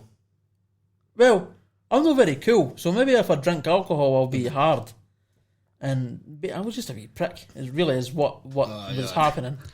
Basically, And so at 8:30 in the morning, Aye. I was drinking sidekick just to that's show off to my alright. pals, and they were all like, "Oh, you're cool, man. You're cool." No, you're a dick as well. You're all just idiots. And so I know Never- it caught. Aye. Basically, and again, I'll just say this again: never get high do or do that. anything like that skill. Aye, I've done it basically, myself, and it's just Nah. it's if you want to do well in life, just listen to what I've done in life, and then do the opposite dismiss of that. everything. then he buy basically drugs at school. But again, you said you've never really had that No. much dealings with that kind of thing. Nah, and if we did, it would be phoning home and getting them to come Is and it pick you up. the police? So do you phone the police, or is it kind of? See, I would. I If would say I it was up to the mum and dad to I phone the would police because they're just. Aye. It would depend on. I suppose it would. I guess if you're depend, selling I heroin, suppose. get the police the involved. Police would. They would have to be. But a Grammy weed, I would imagine. I would argue that it would be better for the school to just say, "There's an issue here. Work with them," instead of getting the police involved and making something we make become so much bigger. Aye. That's no a question for me. That would be a further up, somebody with a higher pay grade than me. But the first thing would be it's about your safety at the end of the day. Because we spoke about this with Sergeant Craig Fayal, who was Oh the yeah, leading mouth summon. aye, yeah, He didn't like supporting stuff like that. that's so right. it's Aye. Yeah, we were talking about the blue light safe zone discos in the war. Talking about the fact I forgot that about them. people used to go in after having a few drinks and they used to breathalyse you, and if you had any alcohol in your system, you were turfed out. And we were making the argument that then you've suddenly made somebody who's already got alcohol in their system have nothing to do for the night. Whereas if you had just let them in, gave them a glass of water, they were surrounded by police, they were surrounded by mature adults. Now you've just put them into somewhere where there's nothing like that. They're surrounded by other people who have no interest in being in a safe place. You've kind of made the situation worse. And I don't know if he took any of that on board. Well, he never took anything on board. No, he didn't. that interview was a bit of a write-off. He didn't like us very much. Nah. Well, one of the big things is he wasn't able to put his personal opinion forward. Right. It was all Police Scotland Police Scotland said aye. stuff. So we'd ask him stuff and he wasn't able to actually say anything, which was really annoying.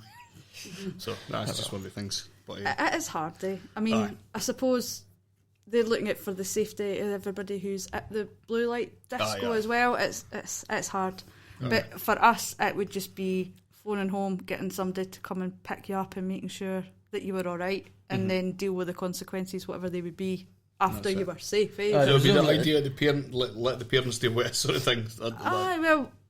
Because what we could, well, anything that we could do if we were to say, right, that's it, you're getting turfed out, it's exactly as you were saying, we're putting you into the community where nowhere else, so we'd keep you till we knew that you had somewhere safe to go, and your folks would want to know, like, Definitely, like, I do would you know what I imagine, mean? They would, aye.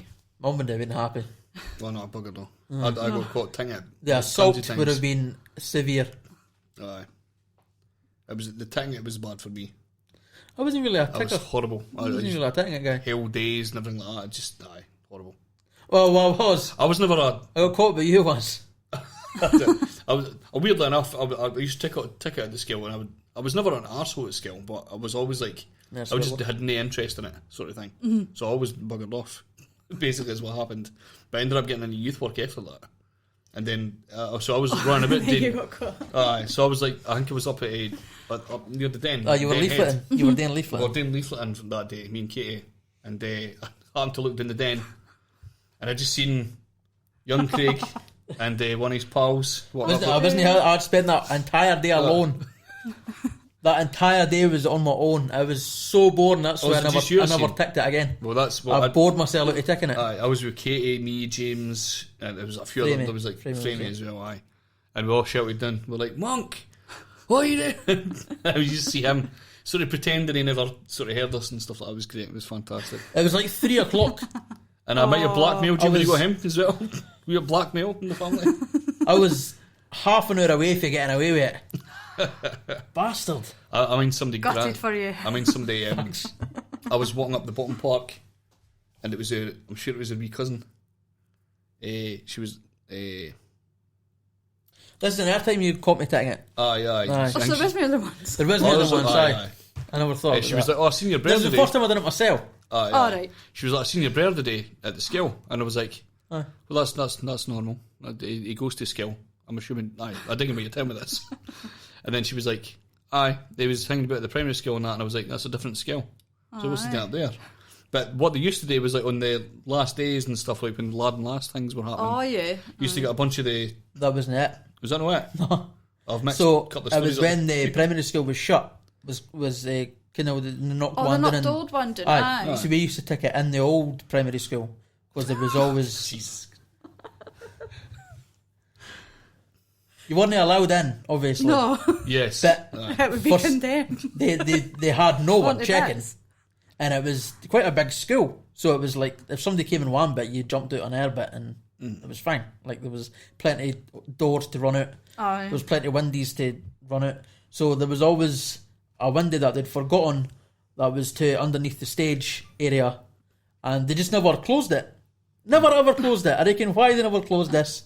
And so you used to do that, then you used to climb up the stairs to go onto the stage, and then you used to have free reign of the school. So we used to tick it there. That was a nice place to tick it. Unbelievable. So I've only done that a few times. I can't judge you. I've done the same. No up there. Did you ever tick it? No, I didn't. No. See, that's why you became a teacher and we're doing a podcast. I was too scared of my mum and dad. You can't be scared of your mum. Go on, that's. She'd have been too nice. She'd have been like, see, that's it. Okay, fine, I'll let you off. No. I had to be like dead before I got off school. Like if I was ill really? or whatever like that. Man. And so what she you're saying did the is, right thing because look, There you go. Although what you're saying is that your mum would have increased COVID infections by making you go to school when you were ill. I think she could see through me when I was like, I really didn't feel well. That's backpedaling. Get it. That's backpedaling. No, I have to say, my mum would. No, she's like very like. She seems health conscious as well. Very. She's very. She would hate to give somebody something or do something to.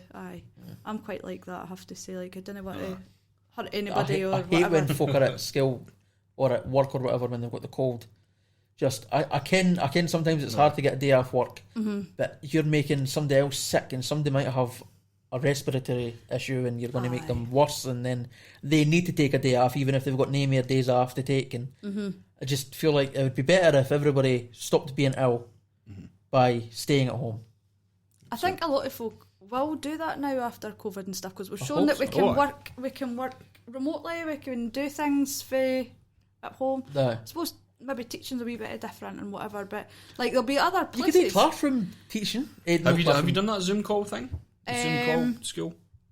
Have I done the Zoom call? Yeah, we've done it through Microsoft Teams. Right. Speaking to some of the primary pupils that are coming up to like high school and stuff. Because of course they wouldn't have got their 2-day visit and stuff. We did eventually do that the last week. It was properly socially distanced and washing their hands every time they moved to another bit, and it was quite difficult. Like it sort of highlighted how difficult it's going to be when we return to normal next week. But I have faith that we've got things all sorted. I've been in the Leaving Mouth Academy. Oh no, of course you're in a different school now, but I got lost trying to find English the first week that I was at school. I have no idea how people are going to find their way about the new school. Because we were... At Leavenmouth? Aye. Oh, it's so easy. We've only been the We were filming the... What were we filming? Filmed the Expression School of Dance. Oh, aye, the dance thing. show Oh, thing. right. Aye. I got lost trying to get to the media bit. Oh, there was the technical Oh, bit. that bit, right, Aye, aye. because there was a wee bit... Because it looks like it's windy just to look above down. the place, so you're like, logically, if I go that bit... The wee window that maybe- looks down at the stage That's in the right, technical room. aye. That's what you was trying to find. Aye, that was hard. And then the doors lock automatically and that. That's right, aye. That They was do. scary. You Never go had out, you that can't get back behind. in. Never had that behind at And all. then the lights go off if you... So I was sitting there. If you're still, that's right. I was sitting there, sitting still, trying to film this thing. And then the lights went off and I panicked. I was, oh no. Seen the camera going, What's happening? And so I had to like jiggle. Move a bit. Aye. But I wasn't sure how to put them, whether I had to get up and walk about or whether I just had to just dance or what. We've got lights, or at Leavenmouth there's 2 sets of lights. There's lights at your desk and then lights as you come into the classroom. So if it did happen, you could just flick them at your Right, desk. right. Otherwise, you were like waving your hands about, like. I feel like there's downsides to that. Aye, definitely. I guess it's to Aye. keep the electric costs down, but Aye, aye. how much are they saving, really? Pass. I think there's a huge saving there. But I don't know. I don't know how you could get lost in Leavenmouth because it's so. Aye, it looks like it should be daunting, but it's actually It's all signposted. Signposted, aye, and I So was suppose. the last one. But then you would have to. But it's easier as long as you knew what area you needed to be going to. Like as long as you remembered that English was A1, then you knew that you were going to A block floor 1. Right. And if you were going to right. history, it See, would be that's like probably A2, what- so it's like A block floor 2 Aye, or 'cause- maths. Well, we had no idea about any of that. D3. Aye, so you would have Right. to. That You makes would have sense. to learn that, but then there is a board at the side. But then, if you're just going in for like the odd one or two we were in things, for 2 days, I Also, think. horrible smell Is it? at night outside the school. Aye, like Really? the distillery started to smell. Maybe it's coming from for the distillery. style. I reckon where it was coming from, but it was They can. really strong, and nobody else seemed to be bothered by it. Like they were used to it at that point. Maybe we I can't It, think was, of what it would smelled be. like fields, like when the fields get done. Sort Aye. of thing. It smelled like that. It was it was pretty intense. Again, that's also not going to do with the podcast. But now we're just on tangents now. Aye. Aye, that's all right though. I think we're almost finished. And you said you had something to bring up before we finished. Oh, aye, I was wanting to talk about my wee park run. Aye. Aye. So park runs it happens across the world, like 21 or 22 different countries, and it's free and it's like for adults, and you sign up, you get a barcode, and you do a 5k run once a week, right? But for children, they've started junior park run, so every Sunday morning it's a 2k run, but you didn't have to, I'm saying run, but you do have to run. You could walk it, you could hop it, skip it, jump it, whatever. And we've got permission now to open one in Kennoway, because there's only a couple in Fife. There's one in Dunfermline. In fact, I think it is just Dunfermline, and then there's the other closest one's Kinross. So we've actually got one coming to Kennoway up at Cotland. Awesome. But obviously with the COVID stuff, parkruns all shut down, we're all shut down and whatever. So the hope was to get it done before Christmas, but unfortunately, no, it'll be next year, I think. But it's outside. Aye. Is there going to be enough that it's unable to be socially distanced and stuff? And you never Well, know. that's- You never Because know you can what's gonna turn up. exercise. You can exercise, but I think it's because you all start at the same time, so that's how they do it. So you start at 9:30, and then you do your distance, and then you get a time for whatever you cross the line, sort of thing. Right. But it's not a race. It's just if you are racing, it's against yourself, or if you're a good runner, you could be racing against fast ones and whatever. Right, okay. Whereas I'm at the back and I'm plodding along and doing my own thing. But so I think it's that, because you're stuck at the very start, you could be quite narrow for a wee bit, and then you have to get your barcode scanned, you've got to hand it over, and then you've got to hand over your chip for your time, and so there's a lot of close contact, I suppose. But then, as you say, that's what a lot of people are saying as well, can we limit the numbers? But then that's not really in the spirit of it. It's supposed to be open to everybody. Although, I mean, the school's opening and kids are significantly less likely to catch COVID and to pass it on and stuff. They're no stopping contact sports for kids, so maybe that could be I would hope so, that they would start it up. They're actually going to announce, Parkrun said they were going to announce something tomorrow. So it'll maybe say like, give us an idea roughly when they're going to start it back up. Although saying that, with the shutdown in Aberdeen, I know. It could be them saying, oh, by the way, we're never opening. We might not be doing this. I would hope that they would let us start it up anyway, and or at least started. let you get like a rough gauge on how many people you're going to get. Aye, because if the first time, especially with folk being maybe too anxious to go, you might get less numbers, so it might be easier to control. Exactly. But then if the first time it's fine and everybody thinks it's easy, and then the next time it'll just like, oh, that'll be easy, and then it becomes 300 people in 300 folk. That's why they used to do something on New Year's Day where you could do 2 park runs on the one day, and they stopped that because a lot of them were just getting swamped, because hardly anybody would be on New Year's Day. Oh yeah. So it would just be certain ones, and then everybody would just pile into them. So I was up at Aberdeen because my friend stays up there, right. And I did 2 of the park runs up there, and I think I was the last one in because I was like a tail walker. So that's the other good thing about parkrun is you're never last. There's always a tail walker at the back. Right. So because I was like, I'm not that fit, I can't run a 5k and then run another one half an hour later. I'll walk the second one. That was my great plan. And there was about 600 and odd folk at the Aberdeen Beach Parkrun. Oh. And it was just, there's too many. I mean, it was great that so many people would come out and support it, but it's normally used to about 200, 300 folk. It's doubling its numbers, and on a day on the 1st of January when like folk are tender. So I thought one of the great things that to go back to talking about Kennewy Shed again, the great thing that's happened with them is that they've opened up so much scope for other people just to date other things up in Kennewy. Because for a long time before that was started, people were just like, oh, we're not going to bother. That's just Kennewy. But since he started that, there's been like the allotments have come into fruition. Have you been up to see them? They're great. They're amazing. Brilliant. Like all the planting and everything that looks everywhere. The community council, for instance, has come into a bit better works, because like Annis goes to that now. I think she went before. Margaret started going to it. Margaret stopped going to it. Francis, I think, or Marion. I can't remember. What, they're both the same? Both the same person. I go to it now.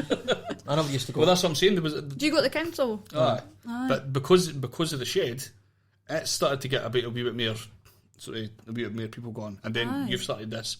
Didn't care if it was anything to do with any direct. Well, it kind of was. I mean, my mum used to come. I used to drag my mum to some of the park runs and stuff with me, and we went to a junior one, and I was like, "This is great." It was 2 years, thought something for kids. Again, it's brilliant, healthy and whatever.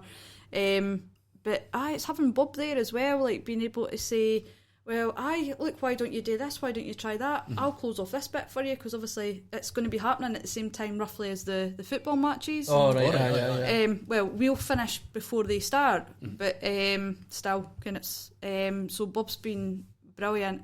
And just even having the shed there, and it's great. That's it. I have to say, like, I've got a lot of time for the shed. I had a wee while where I was off work and stuff, and I was like, you've been up a few times, I love it. I just love how folk are friendly, and I love that I can now walk through Kennewy and see more folk that I recognise. And it's always good to sort of say, oh, hiya, but actually stop and have a conversation with somebody because you ken them for the shed. I bumped into you at Asda. Aye, that's right. It was just right at the beginning of COVID, though. Had just started. Aye, that's right. It was a bit anxious. Like, oh no, I do want to speak. Keep my distance. Like you're like about half a mile away from each other, and that it's just that's so weird. I can. I never. So when I first went to the shed, it was because I was standing for the council, and so that was part of my propaganda and my campaign to get elected to rule the world. That was my rule the world play. Right. And then I kept going. It was a laugh.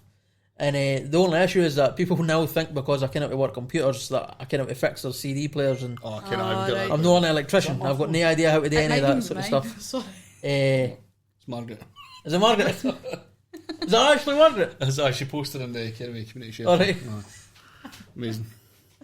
Aye, so that's the only issue, is that we didn't fix CD players and stuff. But If that's the only issue we've had in life, I think we're all right. But you've managed to get the shed that great computer and Well, stuff like that. You've done loads of stuff for the fixed, shed. I fixed the printer for you, did I know? At one point. You did. Aye, that's right. Aye. So I've done something for most people in the shed at some point. Aye, you did. You fixed the printer. That's right. Aye.